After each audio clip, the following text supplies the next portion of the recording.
ఒక పక్క అమరావతిలో శరవేగంగా పనులు జరుగుతున్నాయి. 2028 నాటికి అమరావతి తొలి దశను పూర్తి చేయాలని చెప్పి చంద్రబాబు గారు కావచ్చు, కూటమి ప్రభుత్వం కావచ్చు దృఢ సంకల్పంతో ఉంది, మనందరికీ తెలిసిందే. అయితే కొన్ని దుష్ట శక్తులు అమరావతి నిర్మాణానికి ఆటంకం కల్పించాలి, అమరావతి నిర్మాణాన్ని అడ్డుకోవాలి, లేదా అమరావతిపై ప్రజల్లో అపోహలు క్రియేట్ చేయాలని చెప్పి ఒక దుష్ట శక్తులు కాసుకుని కూర్చున్నాయి. మనందరికీ తెలుసు, గతంలో వాళ్ళందరూ కూడా అమరావతిని వ్యతిరేకించిన వాళ్ళే. మీకు గుర్తుందో లేదో 2014, 15, 16 సమయంలోనో అమరావతికి సంబంధించి పూర్తి స్థాయిలో చర్చ జరుగుతున్నప్పుడు అక్కడ అరటి తోటలను తగలబెట్టారు. సో ఈ ఘటన అప్పట్లో కొంచెం సంచలనంగా మారింది. తరువాత మొత్తం వైసీపీ వాళ్ళే అరటి తోట తగలబెట్టిన ఘటనలో ఉన్నారు, అదంతా వేరే విషయం. అయితే ఇప్పుడు అమరావతి నిర్మాణం శరవేగంగా జరుగుతున్న సమయంలో అక్కడక్కడ కొన్ని ఫైర్ యాక్సిడెంట్లు జరుగుతున్నాయి. ఎలా జరుగుతున్నాయి అనేది ఇప్పుడు ఒక చర్చగా మారింది. నిన్న వాస్తవానికి గతంలో ఎల్ఎన్టీకి సంబంధించినటువంటి పైపులు ఏదైతే సైట్లో ఉన్నాయో ఆ పైపులు కాలిపోయాయి. దాదాపుగా 9 కోట్ల రూపాయల నష్టం వచ్చింది. అయితే మెగా ఇంజనీరింగ్కి సంబంధించినటువంటి పైపులు నిన్న సైట్లో దాదాపుగా నిన్న కాక మొన్న అవి కూడా కాలిపోయాయి. ఒక 10 కోట్ల వరకు నష్టం వచ్చిందని అంచనా వేస్తున్నారు. ఇక్కడ ట్విస్ట్ ఏంటో తెలుసా? పోనీ ఎండలు ఎక్కువగా ఉన్నాయి కదా కాలిపోయాయి అనుకోవడానికి లేదు. ఇప్పుడు నిన్న మెగా ఇంజనీరింగ్ వద్ద ఏదైతే పైపులు కాలిపోయాయో వాటిని భూగర్భ వైరింగ్ అంటే మొత్తం అండర్ గ్రౌండ్లో వైర్లు వేయటం కోసం తీసుకొచ్చినటువంటి చాలా దృఢమైనటువంటి పైపులు. అవి కాలాలి అంటే 130 డిగ్రీలు లేదా ఆ పై మాత్రం వేడుంటే మాత్రమే ఆ పైపులు కాలుతాయి. అంటే ఎండ మహా అయితే 35 డిగ్రీలు ఉంటుంది, 40 ఉంటుంది, 45 డిగ్రీలు ఉంటుంది. అంతకు మించి ఎండ అయితే ఉండదు కదా. ఇంకోటి కూడా చెప్పారు, ఎవరైనా ఒక సిగరెట్ తాగి పడేసినా, అగ్గిపుల్ల గీసి పడేసినా, లేదా షార్ట్ సర్క్యూట్ అయినా కానీ ఆ పైపులు కాలవు, ఎందుకంటే అవి అంత దృఢంగా ఉంటాయి. మరి అలాంటి పైపులు ఎలా పట్టుకున్నాయి?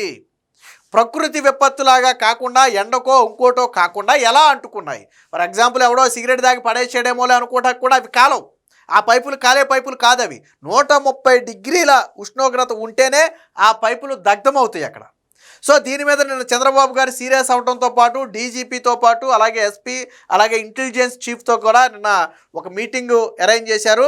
24 గంటల్లో దీనికి సంబంధించినటువంటి పూర్తి వివరాలు తన ముందు ఉంచాలని చెప్పి ఆదేశించడంతో ఇప్పుడు ఆ పోలీసులు కావచ్చు, ఫోరెన్సిక్ ల్యాబ్ కావచ్చు, అలాగే ఇతర అధికారులు కావచ్చు అందరూ కూడా ఘటనా స్థలానికి అయితే వెళ్ళి పరిశీలిస్తున్నారు. పరిశీలన తర్వాత ఒక అనుమానానికి వచ్చారు. సో ఇది విద్రోహ చర్య ఖచ్చితంగా అనే అంటే ఇది ప్రమాదవశాత్తు జరిగిందైతే కాదు అని ఒక కొలిక్కొచ్చారు. అయితే పోలీసుల అనుమానం ఏంటంటే ఎవరైనా సరే పెట్రోల్ లాంటిది పైపుల మీద పోసి అంటిస్తే తప్ప అవి సాధారణంగా అంటుకోవు. అక్కడ ఎటువంటి ఫైర్కి సంబంధించినటువంటి ఎక్విప్మెంట్ ఎక్కడా కూడా దొరకలేదు. దురదృష్టం ఏంటంటే అక్కడెక్కడా కూడా దగ్గరలో సీసీ కెమెరాలు లేవు. దీంతో పెట్రోల్ పోసి ఉంటారు అనే అనుమానం రావడంతో దగ్గరలో ఉన్నటువంటి పెట్రోల్ బంకుల వద్ద ఎవరైనా బాటిల్స్లో కానీ వీటిలో కానీ పెట్రోల్ పట్టుకెళ్లారా, లేదా పరిసరాల్లో ఎవరైనా అనుమానాస్పదంగా తిరిగారనే కోణంలో కూడా పోలీసులు అయితే విచారిస్తున్నారు. అంటే ఇదంతా కూడా అమరావతి నిర్మాణాన్ని అడ్డుకోవాలి అనే కుట్ర కోణం, లేదా అమరావతిలో ఏదో జరుగుతుంది, ఇవన్నీ కూడా అశుభానికి సంకేతాలని ప్రజల్లో ఏదైనా అపోహ క్రియేట్ చేయాలనే ఉద్దేశంతో కానీ ఉండుండొచ్చు. వైసీపీ హయాంలో రోడ్లు తవ్వుకుపోయారు. వస్తువులు ఎత్తుకుపోవడం సంగతి దేవుడేరుగా, వదిలేయండి.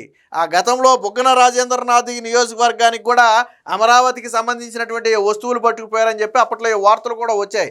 సరే, అదంతా వేరే విషయం అనుకోండి. అయితే ఇప్పుడు జరుగుతున్నటువంటి ఘటనలు మాత్రం అనుమానాలకు తావిస్తున్నాయి. దానికి సంబంధించినటువంటి వార్త ఒకటి వచ్చింది, ఒకసారి చూద్దాం. కాల్చారా? అమరావతిలో అగ్ని ప్రమాదంపై సందేహాలు. 130 నుంచి 150 డిగ్రీల ఉష్ణోగ్రతలో మాత్రమే మండే పైపులు ఉద్దేశపూర్వకంగా కాల్చితే తప్ప అది జరగదు. 10 కోట్ల మేర నష్టం జరిగిందన్న మెగా. ఒకవైపు జోరుగా అమరావతి పనులు సాగుతుండగా మరోవైపు వరుస అగ్ని ప్రమాదాలు చోటు చేసుకుంటున్నాయి. ఆల్రెడీ ఈ నెల 11న ఎల్ఎన్టీ ఉద్దండరాయనిపాలెంలోని ఆ సైట్లో ఉన్నటువంటి పైపులు అగ్ని ప్రమాదం వల్ల కాలితే 9 కోట్ల రూపాయలు నష్టం జరిగింది. తాజాగా సోమవారం అర్ధరాత్రి రాయపూడి తుళ్ళూరు మధ్య ఉన్నటువంటి మెగా స్టాక్ పాయింట్లోని పైపులు కూడా అదే విధంగా ఫైర్ యాక్సిడెంట్ అయింది. సో ఎల్పిఎస్ జోన్ 6 అభివృద్ధికి తీసుకొచ్చినటువంటి ఈ మెటీరియల్ను కాంట్రాక్టర్ అయితే అక్కడ ఉంచారు. ఇవి దృఢమైనటువంటి పిఎల్బి అంటే పర్మనెంట్లీ లూబ్రికేటెడ్ పైపులు అండర్ గ్రౌండ్లో కేబుళ్లను అమర్చడం కోసం తీసుకొచ్చినటువంటి పైపులు ఇవి. 130 నుంచి 150 డిగ్రీల ఉష్ణోగ్రత ఉంటే తప్ప ఆ పైపులు అంటుకునే అవకాశం లేదని నిపుణులు చెబుతున్నారు. ఉద్దేశపూర్వకంగా తగలబెడితే తప్ప ఇంత వేడి రాజుకోదని, దీని వెనక కుట్రకోణం ఉందనే అనుమానంతో చేస్తున్నారు.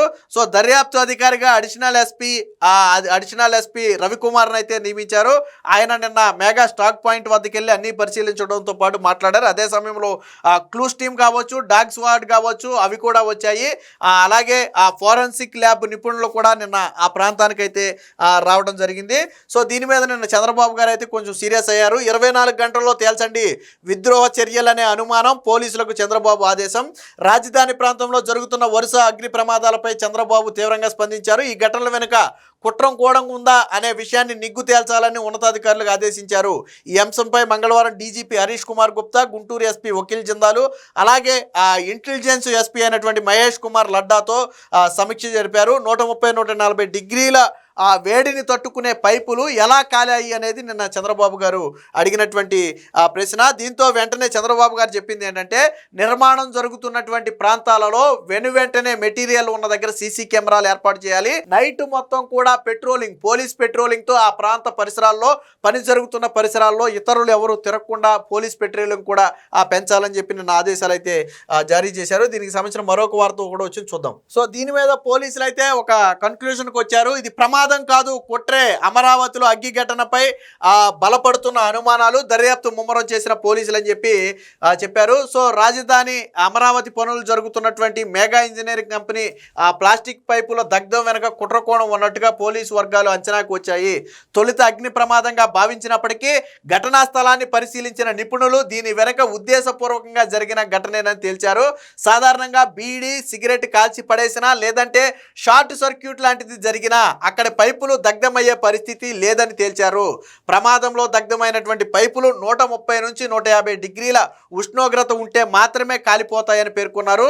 దీన్ని బట్టి ఎవరైనా పెట్రోల్ లాంటిది పోసి నిప్పంటించారా అనే అంచనాకు వచ్చారు. అది ప్రమాదం కాదని, దీని వెనక కుట్రకోణం ఉందని నిర్ధారణకు వచ్చినట్టు తెలిసింది. పోలీసులు వెంటనే ఆ రంగంలోకి తిరిగి దర్యాప్తునైతే ముమ్మరం చేశారు. అక్కడ పరిసరాల్లో ఉన్నటువంటి సెక్యూరిటీ గార్డ్ని విచారించడంతో పాటు ఆ సమయంలో ఎవరైనా అటు తిరిగారనే విషయం మీద ఆలోచిస్తున్నారు. అలాగే పెట్రోల్ బంకులు, దగ్గరలో ఉన్నటువంటి పెట్రోల్ బంకుల్లో ఎవరైనా బాటిల్స్లో కానీ లేదా ఇతర వాటిల్లో కానీ పెట్రోల్ ఏమైనా పట్టించుకున్నారా, ఒకవేళ అలా పట్టించుకుని ఉంటే ఎవరు పట్టించుకున్నారు ఏంటి అనే కోణంలో కూడా పోలీసులు అయితే విచారణ అయితే చేస్తున్నారు. ఫైల్ ప్రమాదాలపై సిట్, అగ్ని ప్రమాదాలపై సిట్. సో ఈ నెల 11న ఎల్ఎన్టీ, ఈ నెల 23న మెగా ఇంజనీరింగ్ కంపెనీకి సంబంధించిన పైపులు దగ్ధంతో కోట్ల రూపాయల నష్టం సంభవించడంపై ప్రభుత్వం సీరియస్గా ఉంది. ఈ నేపథ్యంలో ఆయా ఘటనలపై విచారణకు ప్రభుత్వం ప్రత్యేక దర్యాప్తు బృందాన్ని ఏర్పాటు చేసింది. గుంటూరు జిల్లా అడిషనల్ ఎస్పీ రవికుమార్ ఆధ్వర్యంలో ఈ బృందం అయితే విచారణ అయితే చేస్తున్నట్టుగా తెలిసింది.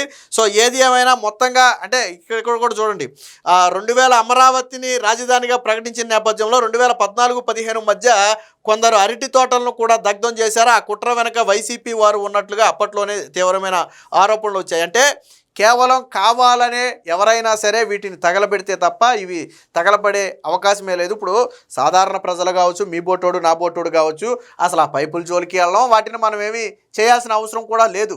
సో అమరావతి ఎక్కడో దూరంగా జరుగుతున్నటువంటి పనులు అవి. సో ఎవరికి దీని మీద కక్ష ఉండదు. ఎవరైనా సరే ఏదైనా కుట్ర పన్నారు అంటే దాని వెనక ఖచ్చితంగా రాజకీయ కోణం మాత్రమే ఉండాలి. పోనీ ఎవడన్నా జేబులో పెట్టి దొబ్బుకుని వెళ్ళిపోయాడు అనుకోండి, ఫర్ ఎగ్జాంపుల్, సరే ఆ వస్తువు విలువైంది కాబట్టి దొబ్బుకుని వెళ్ళిపోయారు, దొంగలు అనుకుని మనం కొట్టిపడేయచ్చు.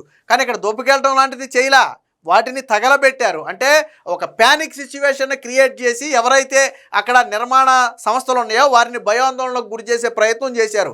ఇదే సమయంలో దీన్ని అదునుగా దూసుకుని సోషల్ మీడియాలో విపరీతమైనటువంటి ట్రోల్స్ కావచ్చు లేదా విమర్శలు కావచ్చు. అంటే ప్రభుత్వ చేతగానితనం, అగ్ని ప్రమాదాలు జరుగుతున్నాయి, ఏదో నష్టం జరుగుతుంది, అశుభం కలుగుతుంది, ఇలాంటి టైపు వదంతులు క్రియేట్ చేసే ప్రయత్నం కూడా ఇందులో చేశారు. ఏది ఏమైనా మొత్తంగా చంద్రబాబు గారు సీరియస్ అవడంతో ఒక సిట్ను కూడా ఏర్పాటు చేశారు. ఖచ్చితంగా ఇది అగ్ని ప్రమాదం అంటే కావాలని చేసిందే తప్ప యాదృచ్ఛికంగా జరిగింది కాదని నిన్న పోలీసులు అయితే ఒక నిర్ధారణకు వచ్చారు.